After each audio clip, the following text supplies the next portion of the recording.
आज इस प्रेस वार्ता का उद्देश्य केवल ये है कि उत्तराखंड स्वाभिमान मोर्चा की जो टीम है, जो साथी है, उनके द्वारा हाल ही में उत्तराखंड स्वाभिमान मोर्चा में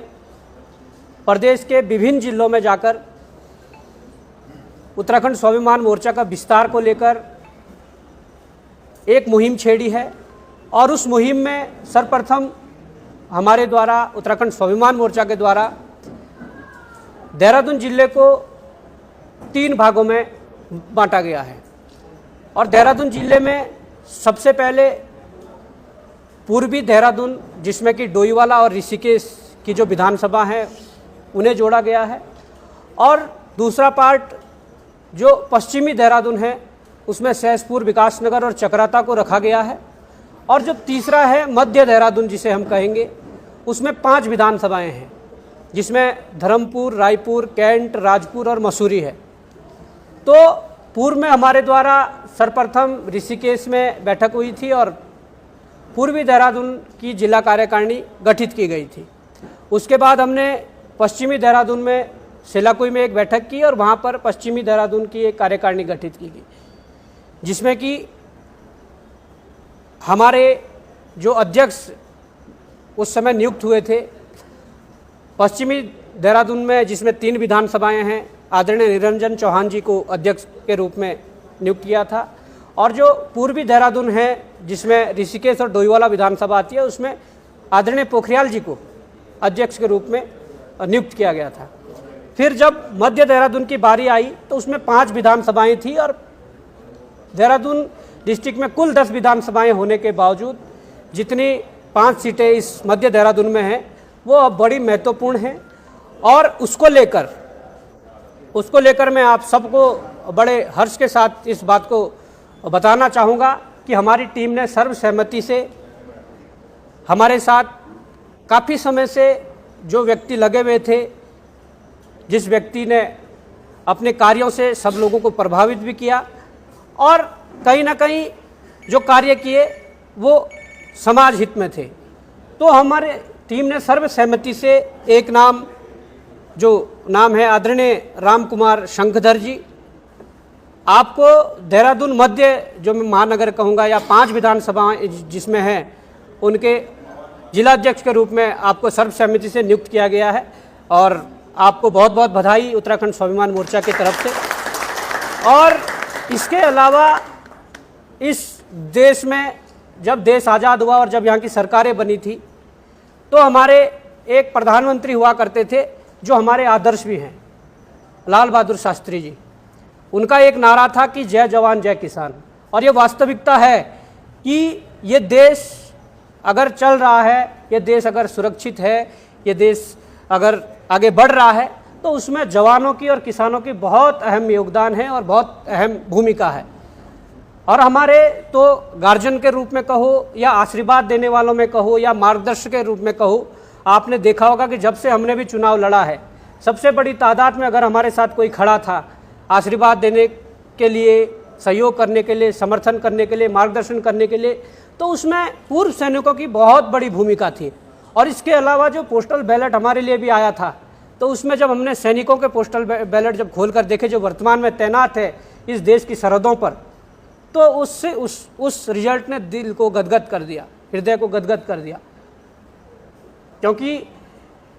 इस देश में सैनिक और किसान जो है वास्तविक रूप में वो बहुत मुख्य कड़ी है इस देश को संचालित करने के लिए, चलाने के लिए, इस देश को सुरक्षा करने के लिए। तो उसमें मैं ये भी कहना चाहता हूँ कि बहुत सी राजनीतिक पार्टियाँ सैनिकों का सम्मान नहीं कर पा रही है, वो पार्टियों में उन्हें जोड़ रही है परंतु केवल अपने राजनीतिक लाभ के लिए। परंतु हम लोगों ने सैनिक प्रकोष्ठ का भी हम लोगों ने निर्माण किया है, और सैनिक प्रकोष्ठ लगभग हर पार्टी उसका निर्माण करती है, पर क्या वहाँ पर उन्हें उस प्रकार की जो है सम्मान मिल पाता है, नहीं मिल पाता है, वो भी एक विषय है। परंतु हमारे द्वारा हाल ही में एक सैनिक प्रकोष्ठ जो प्रदेश स्तर पर बनाया गया है, जिसके अध्यक्ष आदरणीय कर्नल देवरानी जी को बनाया गया था, महासचिव आदरणीय राजेंद्र भट्ट जी को बनाया गया था। इसके अलावा इसी जिले की जिसकी मैं आज बात कर रहा हूँ, मध्य देहरादून की, इसमें सैनिक प्रकोष्ठ का निर्माण हुआ है, गठन हुआ है। तो उसमें जो हमारे अध्यक्ष के रूप में जिन्हें सर्वसहमति से नियुक्त किया गया हमारी टीम के द्वारा, उनका नाम है आदरणीय पूरण सिंह रावत जी, सैनिक प्रकोष्ठ के जो अध्यक्ष हैं जिले के। आपको भी उत्तराखंड स्वाभिमान मोर्चा की टीम की ओर से इस परिवार में सम्मिलित होने के लिए बहुत बहुत बधाई, शुभकामनाएं। और हमारे जो इसी मध्य देहरादून के जो सैनिक प्रकोष्ठ है, उनके जो महासचिव जो सर्वसहमति से नियुक्त हुए हैं आदरणीय हरदेव पवार जी, और आपको भी बहुत बहुत बधाई और बहुत बहुत शुभकामनाएं उत्तराखंड स्वाभिमान परिवार में सम्मिलित होने के लिए। और इसके अलावा आज हमारे साथ जो काफ़ी लंबे समय से सहयोग कर रहे थे, काफ़ी लंबे समय से चीज़ों को देख रहे थे और निरंतर हमारे साथ कार्य कर रहे थे, ऐसे हमारे आदरणीय नथी कुमार जी, जो पूर्व में पार्षद का चुनाव भी लड़ चुके हैं 99 वार्ड से। आपका भी इस उत्तराखंड स्वाभिमान मोर्चा परिवार में स्वागत है, अभिनंदन है, आदरणीय नथी सिंह कुमार जी। और इसके अलावा हमारे बीच एक बड़ा नाम मैं कहूँगा, क्योंकि आपने पूर्व में रायपुर विधानसभा से चुनाव भी लड़ा है और आप जो हैं कहीं ना कहीं आपकी जो कार्यशैली है, निरंतर सक्रियता जो उसमें रहती है, वो एक बड़ी ताकत है। और कहीं ना कहीं कार्यशैली के साथ साथ आपका जो व्यवहार है वो कहीं ना कहीं एक हमें ऊर्जा देता है कि ऐसे लोगों को समाज हित में आगे आना चाहिए और समाज का एक बीड़ा उठाना चाहिए। ऐसा नाम हमारे बीच जो आज जुड़ रहे हैं हमारे साथ और जिन्हें रायपुर का प्रभारी के रूप में हमारे समस्त टीम ने जिन्हें सर्वसहमति से उन्हें नियुक्त किया है, आदरणीय अनिल डोभाल जी। आपका भी उत्तराखंड स्वाभिमान मोर्चा की टीम में, इस परिवार में बहुत बहुत स्वागत और अभिनंदन है। और मैं चाहूँगा कि ये टीम निरंतर दिनों दिन आगे बढ़ रही है, टीम बड़ी हो रही है, परिवार बड़ा हो रहा है और मैं चाहता हूँ कि इसी गति को हम लोगों को बनाए रखना है। अपनी जो हमारा एक उद्देश्य है, उस उद्देश्य को लेकर हम लोग आगे बढ़ रहे हैं और निश्चित ही इस उद्देश्य के साथ आगे अगर हम बढ़ रहे हैं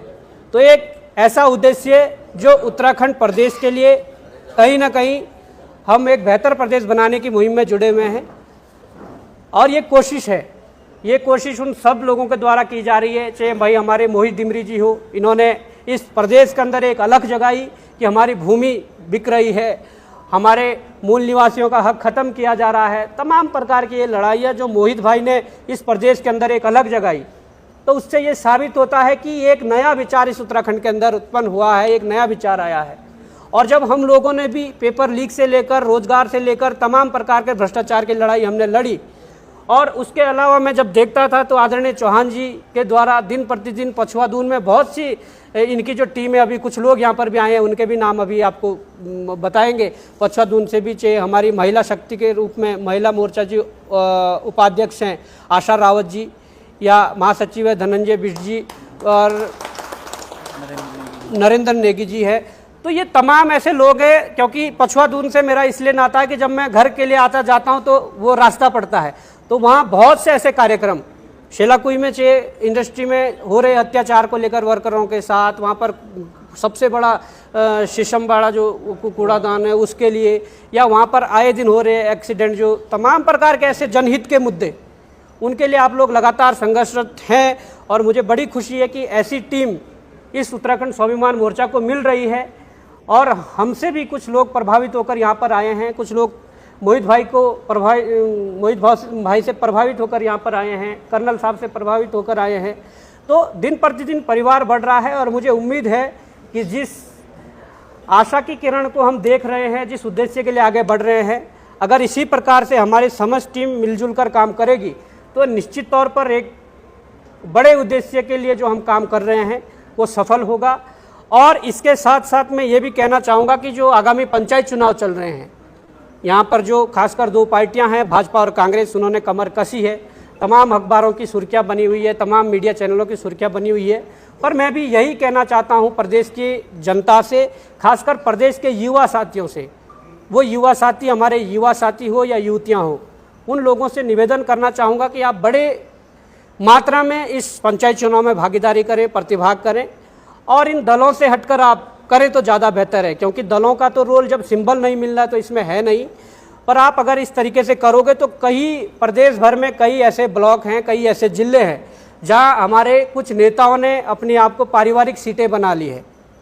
अपने आप एमएलए एमपी है, पत्नियों बीवियों भाइयों को ब्लॉक प्रमुख से लेकर या जिला अध्यक्षों के नाम पर वो पारिवारिक रूप से परिवारवाद वाला जो टैग है वो निरंतर रखे हुए हैं। तो हम चाहते हैं कि इस टैग को तोड़ने के लिए हमारे बड़ी मात्रा में पूरे उत्तराखंड से युवा साथी मैदान में उतरें और एक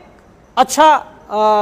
प्रयास करें कि क्योंकि सबसे छोटी इकाई जो है विकास की वो ग्राम है, ग्राम से ब्लॉक है और उससे अगर हमारे युवाओं को कहीं ना कहीं उसमें भागीदारी करने का मौका मिलता है तो निश्चित ही मुझे लगता है कि ये प्रदेश बदलने की ये सबसे पहला कदम और एक छोटे क्रम से ये शुरू होगा, जिससे कि पूरे प्रदेश में बदलाव आ सकता है बहुत कम समय में करेगा। और जब इसमें सिंबल नहीं मिलना है तो लिस्ट जारी करने का भी कोई औचित्य नहीं है, परंतु हाँ इतना ज़रूर है कि हमारे कुछ युवा साथी बड़ी